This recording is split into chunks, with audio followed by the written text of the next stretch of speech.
us out. And one of the questions I'm asked most frequently is, okay, Jim, I kind of follow your analysis on how risk works and how complexity theory and capital markets, how that works, but where's the crisis coming from? What's going to be the catalyst? It's actually a long list. Now, student loans, there are $1.6 trillion worth of student loans.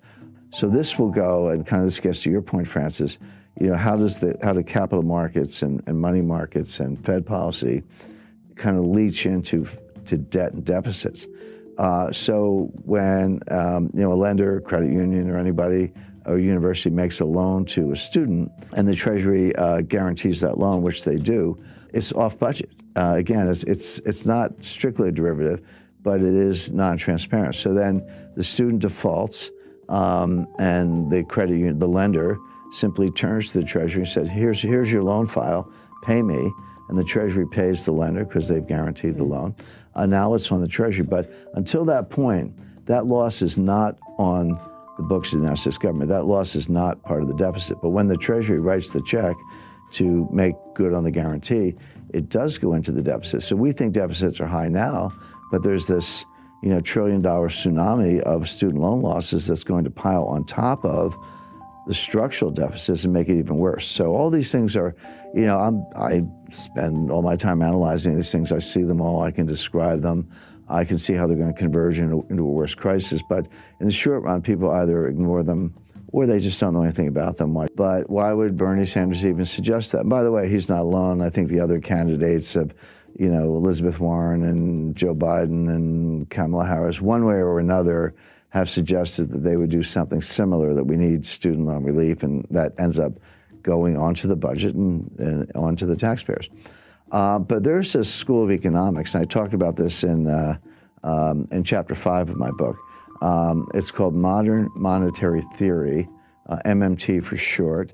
Everyday viewers, everyday people to know anything about it, but more to the point, economists don't know anything about it. This is a new school of economics, if you want to think of it that way. So there is this modern monetary theory, but the leading scholar of modern monetary theory is a lady named Stephanie Kelton, who's a professor at the State University of New York, but she's the financial advisor to Bernie Sanders. What modern monetary theory says is that actually there's no limit on the amount you can spend.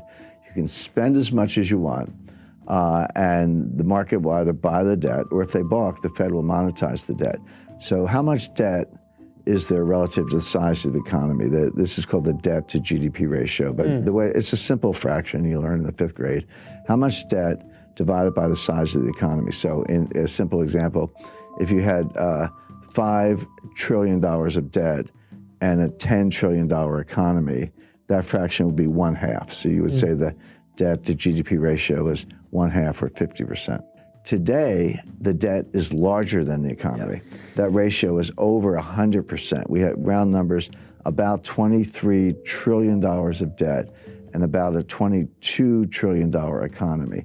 So the ratio is about 105%, highest since World War II. That troubles me, it troubles other economists. But my friend Stephanie says, what's the problem? You could take it to 150%, 200%, 250%. By the way, that's where Japan is. Japan's at 250%.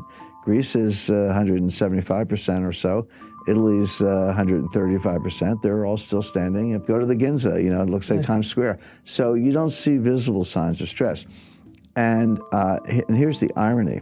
Ben Bernanke would absolutely not agree with this theory, and he said so publicly.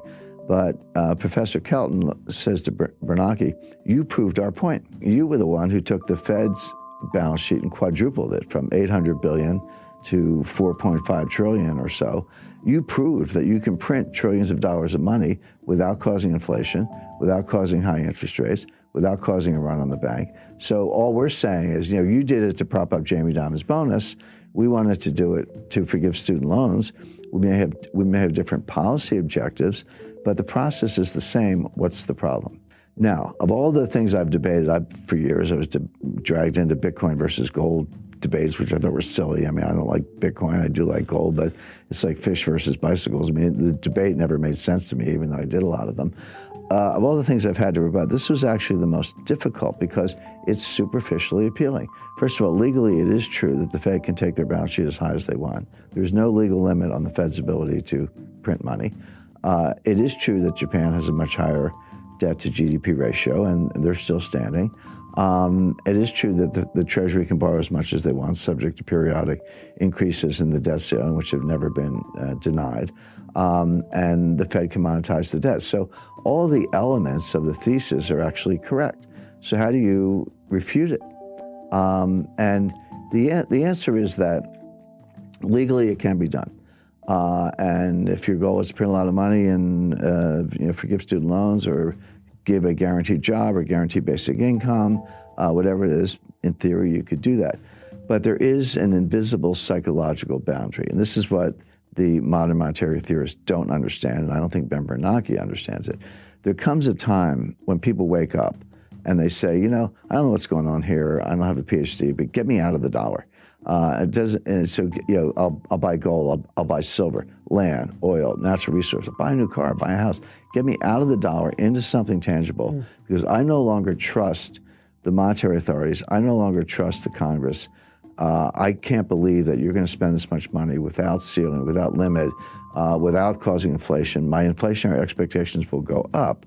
And the way to deal with that is to buy hard assets, starting with gold, but not exclusively gold. There, as I say, land, real estate, natural resources. They're all good. They're all good substitutes. At that point, interest rates will skyrocket. All of a sudden, the bond market will have difficulty selling it. The president of the Congress could take away some of the Fed's independence. All of these assumptions could come crashing down very quickly, very unexpectedly, and that's the problem with the theory. People hear the government say, the economy's fine, or, unemployment's near an all-time low, which actually statistically is true.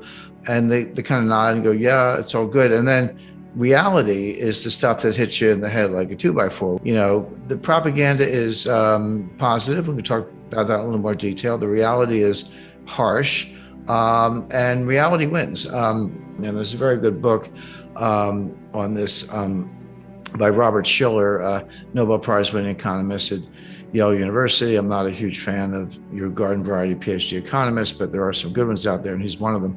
He wrote a book about, 2 years ago, maybe a little bit less, called Narrative Economics. He said, we got all the models and Phillips curve and wealth effect and various quantity theory of money, and some have a place, some are more valuable than others, but don't underestimate the power of a narrative. A narrative is a story. It's basically it's a fancy name for a story, but a story that persists, that grows. And interestingly, in epidemiology, of course, we've just come through a pandemic. There's a model called the SEIR model that stands for susceptible. Are you susceptible to a virus? E for exposed. Are you exposed to it? I, are you infected? Did you get it? And R, did you recover? The difference between I and R are people who died. But it's a model, and it's mathematically based, and it's empirically validated of how viruses spread exponentially. And you can also use it to forecast how a virus is going to go. Well, what Shiller did, he took that model, moved it over to economics, and took a narrative kind of like a virus, not in a negative sense, but just as something that spreads. And it can be very powerful, and then eventually may die out or reverse, but it can be powerful in the meantime. That much I knew, but what I learned from the book that I hadn't really thought about is that narratives don't have to be true. They can be true, and they can be very powerful, but a narrative can be false and still be powerful. If it's the self-fulfilling prophecy, if enough people believe it, it sort of becomes the reality to some extent, even if it's based on false premises. He gives an example during the Great Depression. The Great Depression really was two technical recessions, but there was a period from 1929 to 1933, election of Franklin Delano Roosevelt. And then there was another period from 1933 to 1937. The 37 and 1940 part we leave aside for this purpose. But during the first part of the Great Depression, unemployment was high, output was dropping, trade was dropping. It was a very, very bad time, no doubt about it. But not everybody was out of work. Not everybody was poor. There were a lot of people with a lot of money at the time. But it was felt that being ostentatious was poor form. It's like, okay, I'm lucky I have a job, I've got some money, but I'm not going to buy a new car, buy a big house, or flash it around or whatever, because it's really not considerate of all the people who actually have fallen on hard times. Well, that was the narrative, but it's the worst possible economic advice, because is precisely the fact that people with the money should keep spending that kind of can boost the economy out of a depression. So by people saying, well, even though I have the money, I'm not going to spend it because it's poor form, we're actually prolonging the Great Depression. Now, when FDR came along, was elected in 1933, became president in 1934, the psychology turned 180 degrees, and all of a sudden, the Democratic campaign song was "Happy Days Are Here Again," and FDR seemed to solve the banking crisis and so forth. And all of a sudden, it became okay to spend money. Well, in the middle of the Great Depression, 1934 to 1936, those were some of the strongest years ever for the stock market. And unemployment did come down a lot. Now, the problem is it came down from like 25% to 15%. Well, 15% is still, painfully high, but it was a big move in the right direction. So he describes how the narrative flipped from don't spend money, it's poor form, to, yeah, go spend money and help the economy. None of that is taught in business school. It's not taught in economics. It can be modeled using this epidemiology model, but it doesn't fit into any of the standard macroeconomic models, but it's powerful stuff. And so today what's going on is that the White House is trying to push a narrative, and they're failing badly. But they'll say, if you listen to deliberations among White House officials, some of the stuff leaks to the press, and I know some of these people. It's like the economy's great, unemployment's really low. We've created all these jobs since the pandemic, but we're doing a really bad job of messaging. The point is, they're inside the White House, they're frustrated that the positive economic story is not getting out. The correct analysis is that there is no positive economic story. The economy is in terrible shape. The problem is not the messaging, it's the message. And this is why I say the propaganda from the White House that things are great is at odds with the reality, which is things are not great. Let me give you some specific data points, because as I say, I don't like to make statements like this without backing it up. Number one, the inflation was going up long before the war in Ukraine started. So if everything was great until February 27th, and then Russia invades, and then all of a sudden the inflation goes up. All right, let's talk about it. But that's not true. This inflation goes back to late 2021. It was persistent in the fall. We all remember the Fed and the Treasury saying transitory, transitory, transitory. And then finally, I think Jay Powell was testifying before Congress. He said, it's time to retire the word transitory. So that was his way of throwing in the towel. And Janet Yellen admitted she was mistaken also. So it predates the war, number one. Number two, energy prices are going up because there's a war with Russia. Well, I wonder why that is. Well, the reason is not because Putin invaded Ukraine, it's because the U.S. counterattacked with financial sanctions. Now, bear in mind, go back to January 21st, 2021, when Biden was sworn in as president, and then went back to the White House. What was the first thing he did? He closed the Keystone XL pipeline. This is a pipeline that would bring oil from Alberta, Canada, into the United States, where it would connect at a hub. I believe it's in Kansas, but somewhere in the central United States. And then the hub distributes it to the entire country. So he shut down that pipeline, which curtailed the supply of oil from Canada. Then ended new leasing, oil and gas exploration leasing on federal lands. Handicapped the fracking industry, took a number of other steps using environmental tools, climate alarm, government subsidies, et cetera, to basically, to the extent possible, shut down the U.S. energy industry as much as possible. Now, you can't shut down completely, of course, but everything happens at the margin. And then we end up with oil prices doubling or tripling, really, from $40 to $120 in under a year, which is comparable to what happened in 1973 with the Arab oil embargo. And then Biden wakes up and says, guess we need more oil. And he wants to reopen leasing. I said they shut it down. They did, but he wants to reopen it. He's begging Saudi Arabia to pump more. Saudi Arabia's kind of not returning his phone calls. He's begging Venezuela to pump more. Oh, great. The greatest pariah dictator in the Western Hemisphere, and we're begging him for oil. So why don't we drill our own oil? Because we were a net exporter up until 2021, and then Biden came in and we lost that edge and became a net importer, including recently buying oil from Russia. They curtailed that for political reasons, but that's kind of where we got to. So you wonder why the price of energy is going up. In other words, this damage was self-inflicted, but don't be misled by the headlines, because they're, again, this narrative, but they're not actually doing it. So the point being, the price increase and the inflation in the US has very little to do with Putin, and everything to do with the U.S. handicapping its own energy industry begging dictators for oil, and the influence of the climate alarmists. And by the way, that whole crowd want higher gas prices. They want gas to be $7, $8, $9 a gallon because they expect that will accelerate the transfer to electric vehicles and make the electric vehicle more attractive relative to the internal combustion engine. Now, that's another fantasy. It won't happen. We don't have time to go through all the physics of it, and output of energy by weight, gasoline compared to batteries, and the pollution of batteries, and the fact that we don't have the charging stations. And even if we did, where's that electricity coming from? Oh, coal. It will never happen.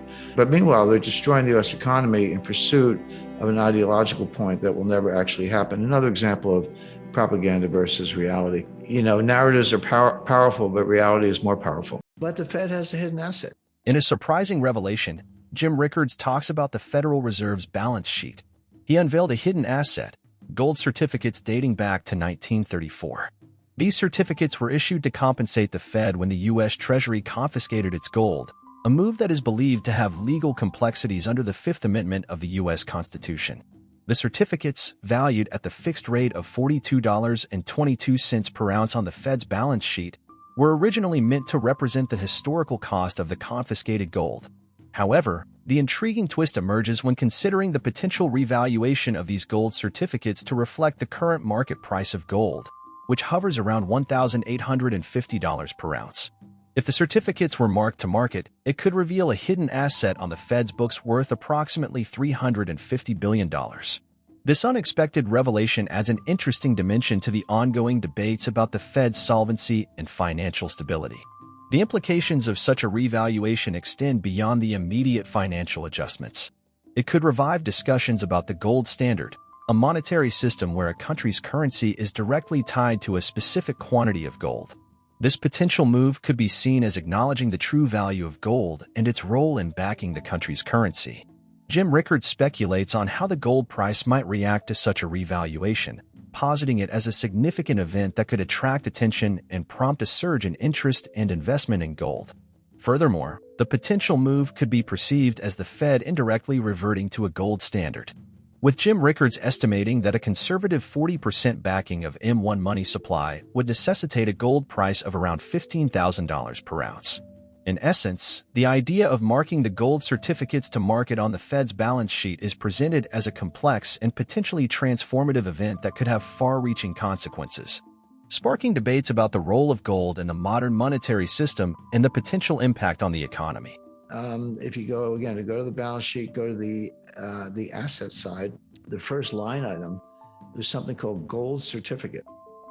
And what is that? Well, in 1934, the U.S. Treasury confiscated the Fed's gold. They had already taken the gold from the U.S. citizens by that point, but they wanted it all. And so they took the Fed's gold, but under the again, bear in mind the Fed's privately owned. So under the Fifth Amendment of the U.S. Constitution, it is illegal, it's unconstitutional to seize property without paying just compensation. You can do it, but you got to pay the person, and then people get into all kinds of arguments about what it's actually worth.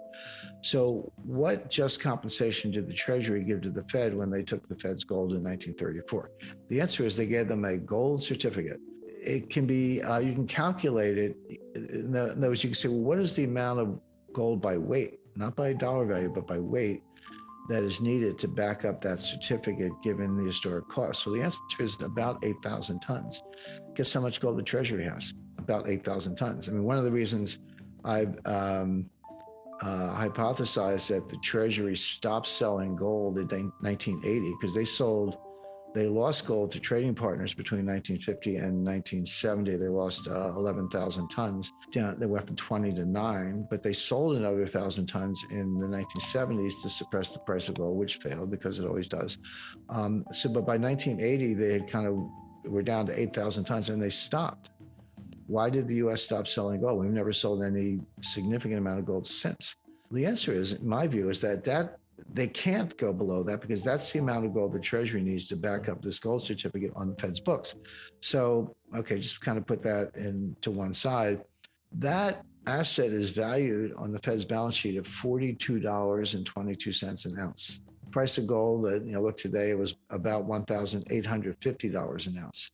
Now, so, what's, as I say, sauce for the goose is sauce for the gander. If we're going to mark the mortgages to market in a world where interest rates have gone up and the mortgages have gone down, it's only fair to mark the gold to market. And if you mark that gold to market at $1,850 an ounce versus $42, voila, you would find that the Fed has another approximately $350 billion of hidden assets. So that takes care, I think that takes care of the solvency problem. So before we beat up the Fed on mark to market on mortgages, that's fine, but have a look at the gold and realize that they have a hidden asset, a shadow asset on their books that's worth in the hundreds of billions of dollars. What do you think it would do to the gold price if they did revalue mark to market their gold holdings? Do you think that would create a lot of attention for gold and people would pile in, or do you think it would just be an accounting change that no one really notices? I think it would be a very big deal. But it begs the question, if you're going to revalue it, to what level do you revalue it? So everyone said, well, the market's 1850, that's about where it is today. It goes up and down, but revalue it at 1850. That could be highly deflationary. And the reason is, in effect, you're putting yourself on a gold standard. You don't have to. That's why they won't do it. They don't want to touch it. But if you did, you would be saying, hey, gold's really worth 1850 and we have this much gold, et cetera. But at that point, analysts would sort of turn and say, well, okay, well, you're back to a kind of gold standard. What's the relationship between gold and money or currency or US dollars and others, the money supply? But what is the relationship between gold and money supply? What you would find is that at 1850, the gold relative to the money supply is about 2%, whereas historic gold standards were run with somewhere between 20 and 40%. Bank of England in the 19th century managed a successful gold standard between the Congress of Vienna and World War I with about 20% gold. In the US, through most of the 20th century, at least the first half, ran a gold standard with about 40% backing. It was actually the law.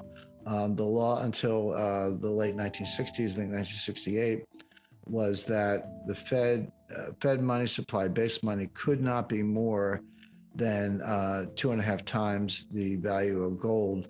Originally at $20 an ounce, $20.67 an ounce, later $35 an ounce. But whatever that number was, times the amount of gold, that had to be 40% of the money supply, and the money supply could not be greater than that. And then they got rid of that in 1968 because of the war in Vietnam.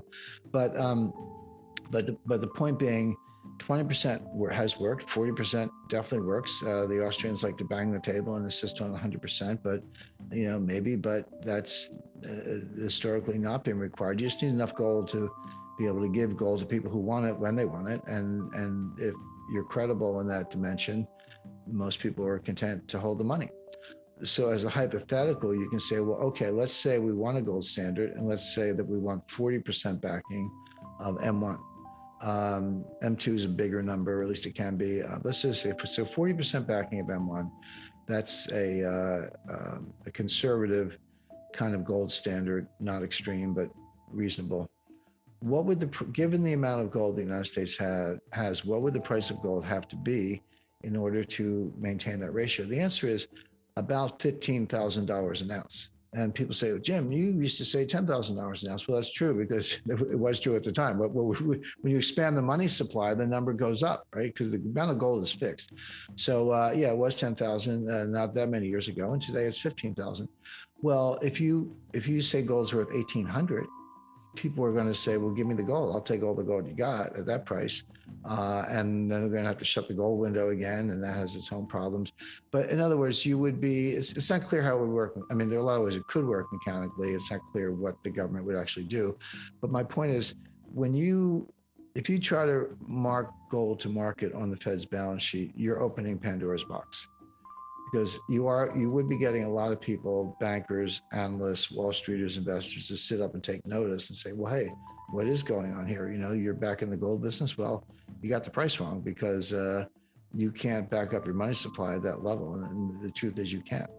I also believe, as I said now twice, that we are on a shift away from treasuries into precious metals as a store of value, which could be a massive injection into that market. And let's not forget that over the past 120 years, right? Anytime 100% of countries that cross over the 130% debt to GDP have defaulted on their debt.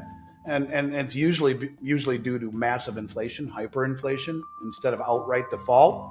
But whether it be a inflationary default or an outright default, every single country over the last 120 years that has gotten to 130% of debt to GDP has never come back. That's where we are. The U.S. government really can't repay its debt, and default, in my mind, is inevitable. And as a result of that, holding U.S. treasuries would be as dumb as building a mud wall. So I think the alternative to the elite is gold, and it will soar. And I don't expect an explicit default unless, of course, Saudi Arabia and OPEC dump dollars as the store of value, or as the petrodollar, which I believe is highly likely, ultimately. And then you have a villain to point to for your default. It was OPEC and Xi Jinping and Putin. How could they do it to us? But I think if I were going to make a trend, the only trend I would add to Michael's statement, which I believe both. I think AI is certainly overvalued and could very well transition out of there as the economy starts. Money would transition as the economy begins to slow. But by the same token, I would say precious metals go higher. I agree. But I would also say that we will move into a period of time where treasuries are no longer the go-to store of value. Anyways, bottom line is that, yeah, I think that he's right. He's spot on. I think that one area is massively overvalued, one area is massively undervalued, and one area, the treasuries, is going through a once in a generation shift of recognition. And I think it's going to be a very bumpy ride. So when we talk about owning precious metals, Jesse, I don't tell people to do it to get wealthy. It is wealth.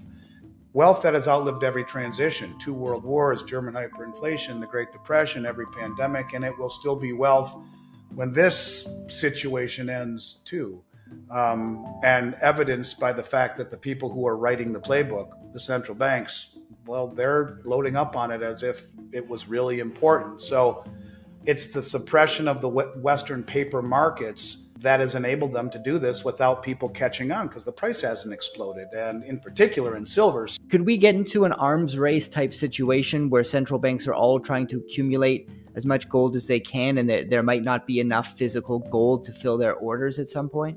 I think that's why they've used the Western suppression to run cover for their accumulation, which I would argue has been going on at least since 2017 or 18, when you saw all the repatriation by the central banks from the New York Fed and the Bank of England, starting with the Bundesbank. And in 2018, all of a sudden, those banks bought more gold that year than they did in the 60 years previously combined. That would be like the Dutch National Bank, the Bank of Hungary, Turkey, the Czech National Bank.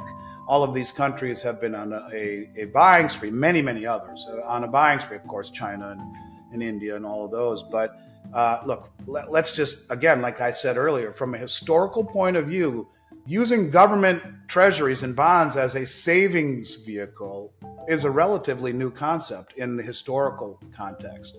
And I think it's fading. And I think that already the elite have rediscovered gold is and has always been the premier store of value. And I think it's happening in a big way. And as you mentioned, last year, the central banks bought 37 million ounces of gold, a multi-decade record. Over the last 18 months, they bought more than in any time in history. And, so if you talk about this year, you're right. They bought 800 tons so far in the first 9 months of the year. That's up 14% year over year. Last year being the biggest year on record, and now it's up another 14%. And I think, in short, we're on the verge of this shift from in international finance, and gold is going to replace the treasuries, I think, as the premier store of value. And it is happening. And at the same time, these central banks not only have been voraciously accumulating it while using the suppression of the Western paper market to run cover, where you have 35 times leverage and you can short the market on paper and buy the physical without really the whole world jumping into it because of the price going to the moon and attracting attention. In fact, quite to the opposite, the counterintuitive price action and the suppression of the market has enabled these big players to front run what is ultimately going to happen. And I don't think we've begun to really see anything yet as far as that is concerned. These traders are always way, way, way ahead of the curve. And when it breaks when there just isn't any ability for the Western suppressed markets to suppress in a naked fashion. In other words, it will be far too dangerous to sell short. Let me say what I mean by naked. Right now in silver, as an example, there is 1,700% more paper contracts than there are bars backing those contracts. In other words, it's rehypothecated 17 times.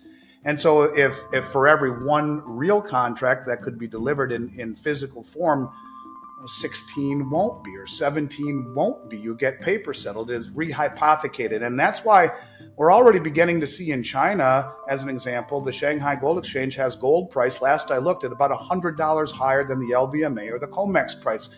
I don't care what these economists tell you is the justification. In my mind, they are trying to arbitrage slowly whatever is not nailed down. And they've already done a good job at pulling stuff out of the COMEX, out of the LBMA. They're pulling the physical commodities, not just gold and silver. You're seeing the industrial metals too, aluminum and zinc and copper. They're all being accumulated by these nations, and they're using the suppression of the Western markets to do it. At the same time, they're selling treasuries. So if anyone wonders why the treasury market experienced its worst year ever and the yields keep rising and the back end of the curve keeps rising, because they're all dumping their long treasuries. And even at a loss, I think they would rather sell them and shift and transition to gold before things get really dirty. So yes, I think that what we will ultimately witness is a moment in time where the rehypothecated levered Western paper markets will enable the rest of the world to siphon everything out of the weak hands of the West, and it will all move eastward. And when all of the metal is there, or the majority of it, where the Western markets are rendered neutered or a scam because of their hypothecated model, then you will see other parts of the world establish a more reliable and credible benchmark, whether it be in Abu Dhabi or the Shanghai Gold Exchange or the Moscow Metals Exchange. It will be that portion of the world, those who have been accumulating it all, who produce it all, who understand what it really means. They're going to say, we don't want to buy from your Western system anymore, and we don't believe in your Western system anymore. And in fact, we are going to implement our own system. And, you know, you can see how banks will arbitrage for a few cents a share, millions and millions and millions of dollars. Well, how about $100 an ounce? How about putting silver at $50 and watch what happens to all the silver over here that immediately arbitrages over there in a one-time shot to make these bankers very wealthy. And now we have stripped clean all of the physical silver and gold that will be available that would have been available for the people in this country who will wake up last minute and say, whoa, geez, I better get something. And it will define this market, the inability to source product on every level. And that's when the price goes parabolic. Bank of China, the central bank of Russia, and say, give me the gold. He never said that. And, again, Jim Rickards delves into the intricacies of a potential new global currency and its ties to gold, drawing inspiration from John Maynard Keynes's proposals in 1944. However, Jim emphasizes that while some critics may nitpick the distinction between being gold-backed and gold-linked, the crucial point is determining the value of the currency in relation to gold. Using the hypothetical term brick for the currency, the argument underscores the uniqueness of this system, where one unit equals a specific weight of gold. The key insight lies in the currency's fixed value in terms of gold, employing the transitive law. This approach essentially places the burden on the US dollar to reflect the fluctuations in the global gold market. The genius, as pointed out, is that the issuing nation's BRICS can navigate this new monetary landscape without direct involvement in gold transactions. The prospect of a currency's value being pegged to gold adds an intriguing layer to global economic dynamics, with potential long-term consequences for the US dollar. Again, I don't want to mention names, but, the usual suspects get all spun up over this and they're on all these programs. He never said that. What he said was that it was not gold backed, but gold linked. And what he meant by that, and he was specific. He said, because you have to ask yourself, what's the value of a brick? One brick. I call it a brick. I don't know what they're going to call it. Maybe the bank were in honor of John Maynard Keynes. By the way, everything I'm talking about is what Keynes proposed at Bretton Woods in 1944. It was all shut down by the United States, by Harry Dexter White, who was a Stalinist agent. But this is basically the return of is the ghost of John Maynard Keynes, because what the Russians are doing is exactly what Keynes wanted to do. He wanted a world currency, not a US dollar. But what Lavrov said is that, okay, we're going to define the value of one, I'll call it a brick. One brick is going to equal a weight of gold. And he didn't say what the weight is. I say 1 brick equals 1 ounce. That's just for illustration purposes. It doesn't matter. You can call it a Bancor, you can say it's a kilo. It doesn't matter. All of a sudden you have a currency that is the value of which is determined not by reference to another currency, but by reference to gold. Now you say, well, okay, but what does that mean out in the real world? Well, there's a dollar market in gold. The global market in gold is dollar denominated. You can buy in other currencies, in a store or something like that, but it's pretty much a dollar market. So now we're back to Aristotle, who created syllogisms and logic, father of logic, and the transitive law. So if 1 brick equals 1 ounce, again, just for illustration, and 1 ounce equals a certain number of dollars, today it's, 1950, up and down, whatever, then with the transitive law, you can say, well, 1 brick equals $1,900. But here's the key. It's not a fixed exchange rate. As the dollar price of gold fluctuates, the value of a brick as a weight of gold will not fluctuate. It's fixed as a weight of gold. But using the transitive law, the dollar value will fluctuate. But it means the U.S. has to do all the dirty work. In other words, this is the genius of the Russians. They can just free ride on the dollar gold market. They don't have to intervene. They don't have to buy gold. They don't have to sell gold. They don't even have to have gold. You just say, this is what it's worth, and then let the dollar do all the dirty work. With one footnote, which is if you're the issuer of bricks or the holder of bricks and it's worth a weight of gold, what do you want to happen to the price of gold? Well, you want it to go to the moon because you're destroying the dollar through the transitive law and through the dollar-denominated gold market. That's for the long run. Everything I just described is playing out, and there's data to back it up, not just an inverted treasury yield curve, which is interesting. Well, Tuesday 10 is the main sector where it's inverted, but even more profoundly in the Eurodollar futures curve.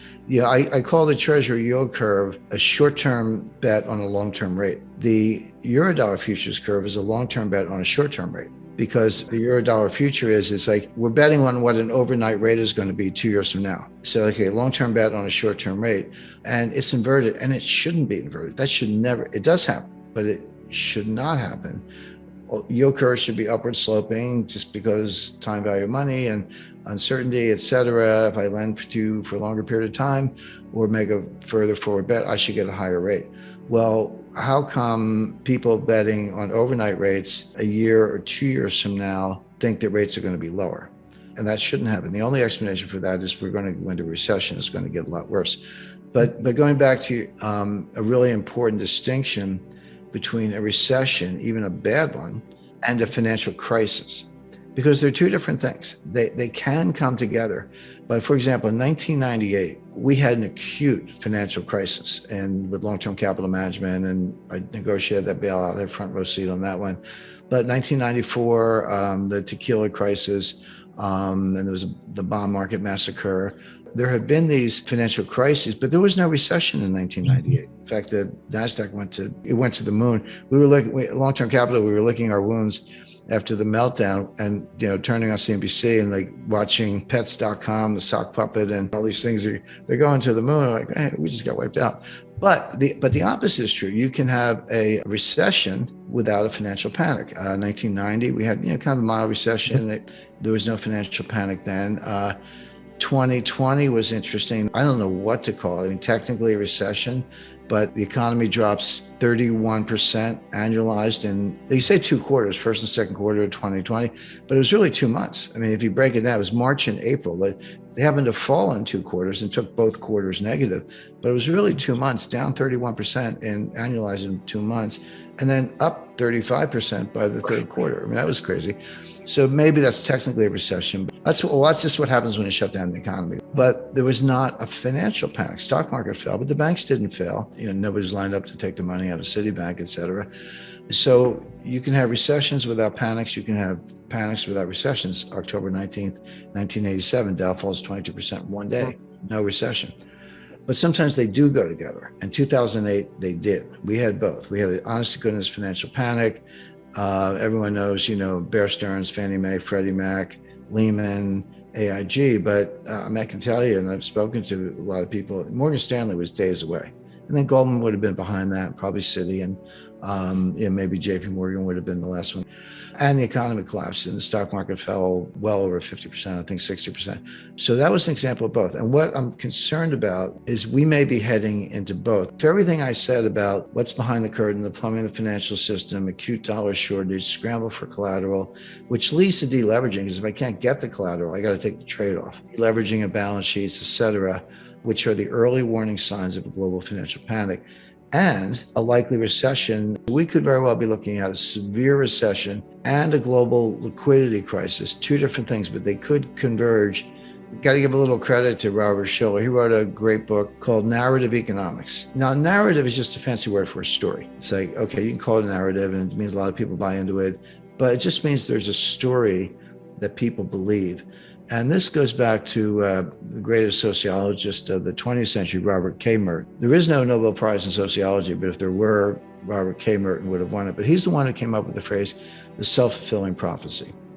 And the classic case is you wake up in the morning, the bank's fine, but somebody gets nervous and they run down and take all their money out. And somebody sees them and go, what are you doing? So I'm getting my money out of this bank. Okay, I better get my money out too. And everyone's like, I don't want to be the last one out. Next thing you know, there's a line around the block. And by the end of the day, the bank shuts its doors and they're bankrupt. But they weren't bankrupt at 9 o'clock in the morning. It's because a story spread. People believed it. People acted on it. And that's the key. Do you act on the story? You can make the thing you're worried about come true, even though it wasn't true when the story started. Narratives can be true, but they can be false. In other words, a completely false narrative can be extremely powerful if enough people buy into it. The Fed pivot is a narrative, and it went like this. So inflation takes everyone by surprise in fall, late 2021. November 2021, Jay Powell says, time to retire the word transitory. And then inflation goes to the roof. The stock market goes down. But then after the Fed raised rates, and then the yield curve is inverted, the narrative is like, well, wait a second. The yield curve inversion is telling us that rates are going to be lower months from now. Inflation's cooling off a little bit, and it has. And so they're going to have to cut rates. That was the pivot. And rate cuts are good for stocks, so buy stocks. But then we get this rally and the stock market's, recovering a lot of this, not all the lost ground, by the way, but a lot of it, all based on the Fed pivot narrative, which I never bought into. I mean, you don't want to stand in front of a moving train. I wasn't going to short the S&P. I did not buy into the narrative. I said for two reasons. Number one, inflation came down from 9. Well, that's nice, but you say you want to get it to 2.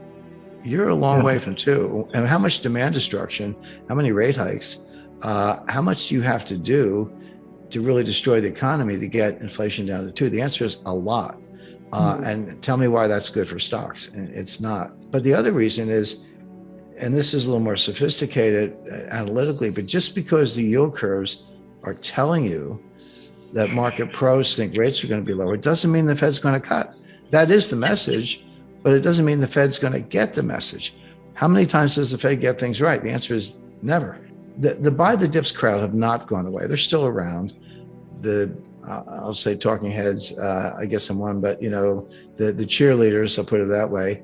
The Wall Street cheerleaders have never gone away. The Wall Street always wants to sell you something. The people who think the Fed knows what they're doing, there's some of those. But the fundamentals have not changed. Forecasting the consequences of Fed policy is really difficult, but forecasting Fed policy is the easiest thing in the world because they tell you what they're going to do. But the hard part is what's going to happen as a result of that. And the Fed's thinking maybe hard landing, but not too bumpy. And I'm thinking more like a plane crash. Not to get too geeky, but sometimes I can't help myself. There's a concept, it's not that difficult. It's called DBO1, which is the dollar value of 1 basis point. And what it means is if interest rates go up whatever, 25 basis points. What's the change in the price of securities? In other words, what's the rates up, prices down, rates down, prices up. That's just bond math, but it's not uniform or linear at all levels of rates. So when you at higher rates, the DV01 is lower, and at lower rates, the DV01 is higher, which means the impact of every basis point increase in interest rates is greater at lower levels, right? So in other words, raising rates from, I'll just say 2 to 4 for a range is much more damaging to prices than going from 8 to 10. A much higher interest rates, a whole different world. But the impact of that on bond prices is less than going from 2 to 4, where it's like you're just putting these bonds in the cellar. And that plays out in derivatives world. So that's another factor, along with scarcity of collateral, shortage of dollars, quadrillion dollars in notional, deleveraging balance sheets, and a higher DV01, meaning these interest rate hikes do more damage per basis point to bond prices than if they were at a higher level. That's definitely cause for concern. I think investors really should be prepared for the worst. I think I can keep this brief in the sense that a lot of what's going to affect the stock market is the geopolitical situation. But if you got a 401k and you're just buying the S&P 500 index from Vanguard or Fidelity, and it's been going up, and it has been going up, there's no question about that, and you're like, I'll just sit there and watch it go up, be careful. There's nothing I see that's going to make that better. And I remember the 1970s, the stock market peaked, Dow Jones peaked in 1969. It didn't get back to that peak until 1982. Now, okay, 1982 was the beginning of one of the greatest bull markets in history, grant that, but 69 to 82 is 13 years. It went sideways. Now, again, there's volatility and dips and peaks, and I'm not saying you can't make money, but I'm saying that there's a 13-year period when the stock market ended up where it started, number one, around 1,000 on the Dow. And when you adjust for inflation, because we had massive inflation like in the late 1970s, it was still down. So that's 13 years. The U.S. is heading into a recession, and we may be in a recession. Everyone's like, wait a second, GDP was up 5%. And it was. That was the number it was the first government estimate for the third quarter of 2023. It was up 5%, but it was very heavy on consumption and very heavy on inventory. So when those two things, well, consumption, obviously, but people don't realize when wholesalers and distributors build up inventory, that counts as GDP. Well, it's fine to build up inventory if people are buying the stuff. But if they don't buy the stuff and you're up to the rafters in inventory, you got to start writing it down. This is where you see, you go to the Gap and you get like 10 shirts and 5 pairs of jeans for $30. I mean, this is what happens. They slash prices. They do 2-for-1 sales. They just move the merchandise, and particularly in certain areas, stuff goes out of style. The fashion industry is notorious. Who wants last year's, coat or whatever. So then the inventory situation comes down to the consumer. Are people buying stuff? It looks like the consumer hit the brakes in August. Now, the second quarter is July, August, September. Sometime around mid to late August, after 2 pretty strong months, and they were strong, the consumers just hit the brakes. A couple of reasons for that. Number one is, during the pandemic, you go back to 2020, 2021, what was going on? Well, starting with Trump in, I think, June 2020, he gave everybody a $1,400 check. If you got a heartbeat, you got a check. And then Trump did it again in December 2020, just before he left office. It was another $600 check. Biden comes in and says, well, I can top that. And Biden does in February 2021, right after he was sworn in. Here comes another $1,600 check. And then there was Build Back Better, the Inflation Reduction Act, which is actually the greenest scam. I mean, we were spending we were running deficits of $2 trillion a year for about 4 or 5 years. The total spending was higher than that, but that was the deficit alone was about $2 trillion a year. Nancy Pelosi handing out money. Well, the Americans got used to that. Like, thanks for the check. And then there was a deferment on student loans. You didn't have to pay your student loans for about at least 2 years, maybe a little bit longer. And then when people got those checks, they saved a lot of it. So what happened in 2023? People drew down their savings.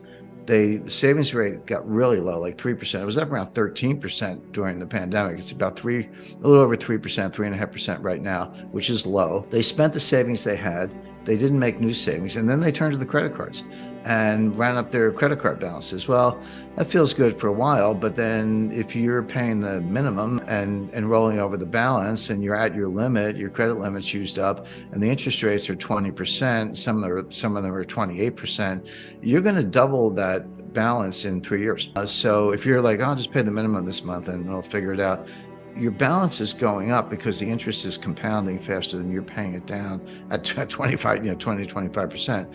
So people are tapped out on their credit cards. They've used up their savings. They're getting into a deeper hole because the interest is compounding faster than they can pay off the credit cards. And they're just backing away. And it's showing up in things like gasoline consumption. It's way down. Gasoline is what economists call, the demand for gasoline is what economists call inelastic, meaning you just have to buy it no matter what the price is. You got to take the kids to school or get to work or go shop, whatever it is. You're just going to buy the gasoline even if you don't like the price. By the way, lately prices have been coming down a little bit, which is another, that sounds good, but it's actually a bad sign because it's disinflationary, which kind of leans in the direction of a recession. But for gasoline consumption to drop, forgetting about the price, that means people are not driving. They're not going on vacation. They're not doing road trips. They're not driving any more than they have to. There are a lot of other signs. We don't have time to get into all the technicals with negative swap spreads and inverted yield curves and all the rest. But it does look like the consumer slammed on the brakes around late August, early September. You've got to be tuned into the geopolitics to understand the stock market. You can treat them as separate subjects, but if the world's falling apart, that's not good for stocks.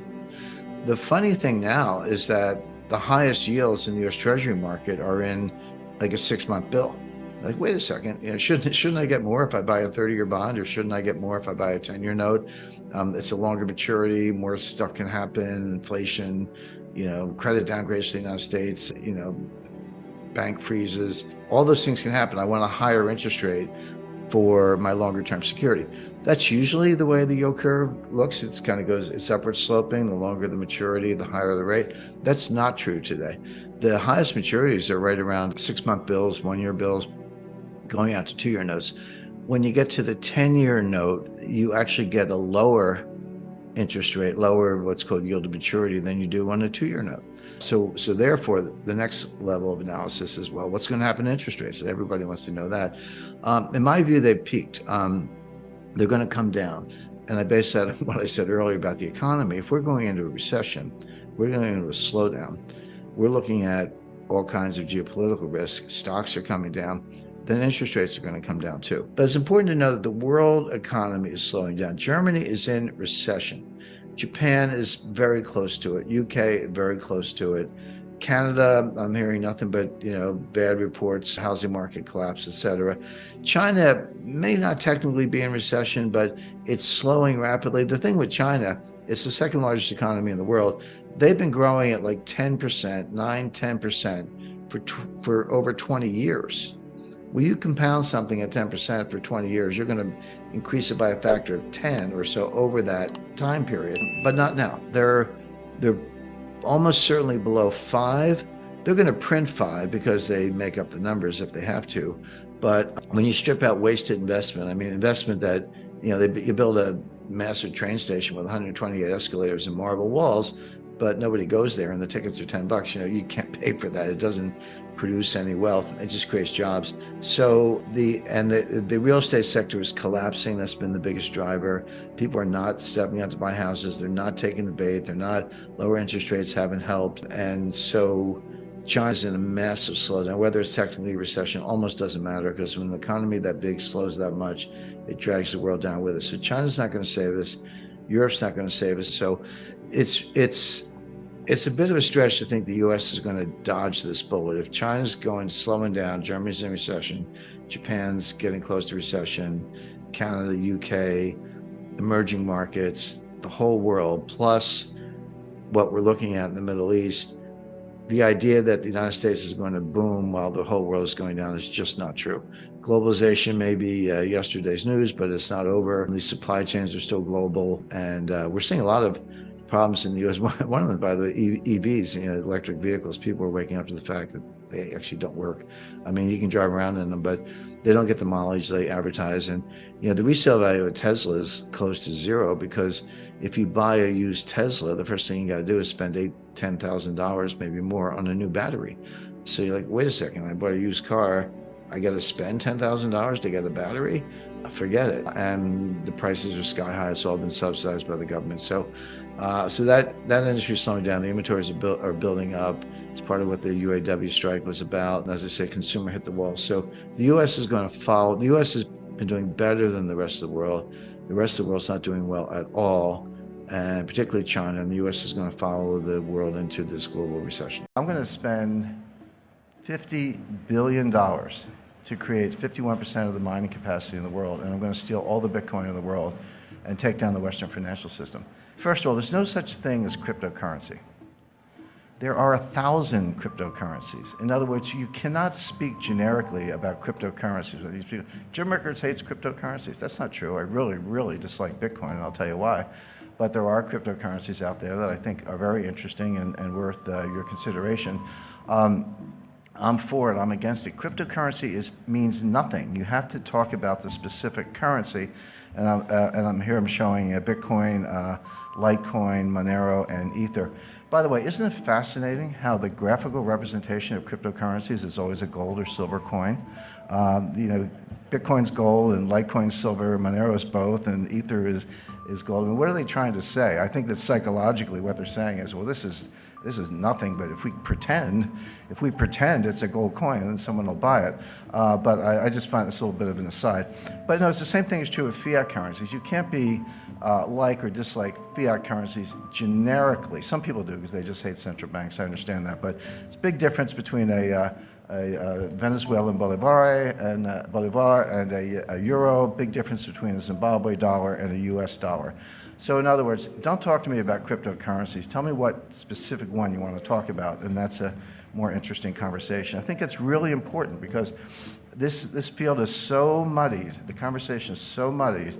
People not distinguishing between blockchain and currency, not distinguishing between different types of currencies, et cetera. I think we need to step back, take a deep breath, and be rigorous in our analysis and think about what we're actually talking about. There's no such thing as a blockchain. There are hundreds of blockchains. In other words, every currency, every token, every so-called smart contract, if you're using Ether, has a different blockchain. So there are at least hundreds, perhaps thousands of blockchains, new ones being created every day. So again, don't talk to me about blockchain. Tell me which specific blockchain you're talking about, because they're not all the same, and this is critical. The main difference, there are many differences in this blockchain technology, but the main difference is validation. Because remember, the whole idea of cryptocurrencies and blockchain and the original Bitcoin and what Satoshi Nakamoto came up with is that we're going to have a trustless system. We're not going to trust banks. We're not going to trust clearinghouses. We're not going to trust exchanges. We're not going to trust central banks. We're not going to trust anybody. We're going to have a decentralized system that a community can validate, and we don't have to rely on anybody in particular. That was the original idea. So the question is, what's your method of validation? And that's what distinguishes one blockchain from the other. So I've listed 4 of them here, but there are others. Proof of work, that's what blockchain uses. And you know what the work is? You got to factor these, 87-digit prime numbers into prime factors. It's a lot of computer crunching, completely clunky, completely inefficient, non-sustainable. I'll talk about that in a second. But that's Bitcoin. There's something else called proof of stake, meaning you actually, this is what Ether is based on. You demonstrate that you have a certain percentage of the processing power, so you step up based on your stake. There's proof of space. Space is storage space on a hard drive, so I get to vote on the blockchain. I get to vote on validating the blockchain because I've decided to devote a certain amount of my hard drive to that process. There's a new coin called Space Mint. And then there's the Byzantine Agreement, or Byzantine Agreement. There's a version of that called the Federated Byzantine Agreement, which I personally think is the best, much more robust to some of the problems we're talking about, and there are others. But the point is, don't talk about blockchain. Say, okay, what's your governance model? What's your validation model, et cetera? And then ask yourself, is that sustainable? Is that robust? Will that resist an attack? Are your cryptocurrencies going to be stolen? These are the questions you have to ask yourself, and there are no generic answers. So I cannot emphasize enough. Coin by coin, I hate to use the word coin, whatever, token by token, blockchain by blockchain, be rigorous and ask yourself what's sustainable. Now, Bitcoin, Ripple, and Ether, and some of these other cryptocurrencies, not all of them, but the best known are going to fail. When I say fail, they're going to, Bitcoin might have a $200 value as a token for criminals. I think criminals and terrorists might find a use case at about $200 per Bitcoin, but they're basically not going to be anywhere near where they are today. Why do I say that? I don't want to make a claim without backing it up. The first point is they're non-scalable. Transaction times are slow, and then when you say that to Bitcoin people, they go, aha, the Lightning Network is right around the corner. Lightning's going to, we'll see. They said that about segregated witness. They said that about some of these other solutions. They don't seem to get community support. They keep forking the Bitcoin, meaning one day you wake up and there's 2 blockchains instead of 1, or whatever happened to that whole idea that we weren't going to have inflation and we weren't going to pull new cryptos out of thin air. But these solutions, you have to understand what the solution is. So what they're saying is nobody has a solution for the inherent slowness, clunkiness, non-scalability of the original Bitcoin blockchain. There's no solution for that. So when you hear about solutions, what are they? Well, what they're saying is take a bunch of transactions offline. So everybody in the room could form a group, or let's say every coffee shop in Brooklyn, New York, every coffee shop in Vancouver could form a group. And all the people who want to buy coffee would join that group. And we would agree, so we're in our own little bubble over here, and we would agree that all of our Bitcoin transactions among each other don't go on the blockchain. They just get settled in this sort of separate cloud over here. And then we net them out. So, I pay you 5 Bitcoin, and you pay the person next to you 4, and he pays the lady in the back of the room 10, and she pays me 7. And we net it out, and then periodically, and it could be daily, weekly, monthly, or whatever, we net all this stuff out, and then we take that net and we put that on the blockchain so that the amount of transactions that have to go on the blockchain is greatly reduced. That's true. But what are we doing? We've created our own network. I got to trust the coffee shops. How do I know they're not going to steal my money? In other words, it's only a solution because you're completely negating the original idea. Well, sure, if you want to tear up the original idea and start over, that's fine, but don't tell me you're adhering to the idea of a decentralized trustless network, because you're not. All you've done is create another network. Somebody, I get trolled on Twitter all the time. People tell me I'm an idiot and I don't know technology and all that stuff. And then my more sour moods, I tell them I was coding before they were born. But as far as some of these things are concerned, somebody said, well, you don't understand payment channels, and I actually do. And I said, yeah, I understand payment channels. We had those in the 50s. They were called party lines, which is, you pick up the phone and someone's talking, you got to ask them to get off the phone so you could go. In other words, there was an AT&T network, at least in the United States, but other people could jump in on this little side thing. That's all it is. These are party lines. So that doesn't work. Non-sustainable. The energy usage to solve the problem and make the proof of work in Bitcoin is now greater than the annual energy output of Ireland. Imagine taking all the electricity used in Ireland in a year, and that's how much we have to use to crunch numbers. By the way, every applied mathematician will tell you that prime factoring is a trivial problem. It's like an uninteresting problem. But it takes a lot of computing power to do it because the numbers are so big and the possibilities are so great. So we're just wasting the entire electrical usage of Ireland. In a few years, it's going to be the entire electrical usage of Japan. Who in this room thinks that governments are going to allow Bitcoin miners to use as much electricity in a year as the entire country of Japan, the 3rd largest economy in the world? That's not going to happen. It's not going to happen. It's not very green. It's completely wasteful. In other words, it can't happen. So that's why I say it's non-sustainable. It's going to hit a wall. Non-regulated, I don't have to remind you of all the frauds, new ones popping up every day. It's not just exchanges. Exchanges are, how do exchanges work? I want to go to a Bitcoin exchange. Well, you got to go in, you got to open an account, just like Merrill Lynch or Charles Schwab, right? So, or Toronto Dominion. So you go, you give me your name, your address, your social security number, your bank wire information, give them all that information, and then send them dollars. And they say, okay, you got some Bitcoin, here's your confirmation. Really? How do I know you didn't just take my dollars and send me a phony baloney confirmation? How do I know you're not, a Ponzi? You're using new money to pay off the old money. How do I know you're not Bernie Madoff with a computer engineering degree? How do I know you're not a bucket shop? How do I know any of those things? The answer is you don't. So good luck with that. Not to mention Bitcoin whales. They estimate there are 1,000 people who control 40% of the Bitcoin. Now you got millennials buying, 1/100th of a Bitcoin for, $10 or whatever the math is, $100. But you got these, I call them the whales, these 1,000 people who have 40% of all the Bitcoin. You don't think they have a big vested interest in keeping the price up? And you don't think they wash trade, do wash sales? So A sells to B for 10,000, B sells back for 11,000, A sells back for 12,000, B sells back for 13,000. This is called painting the tape. It's the oldest trick in the book.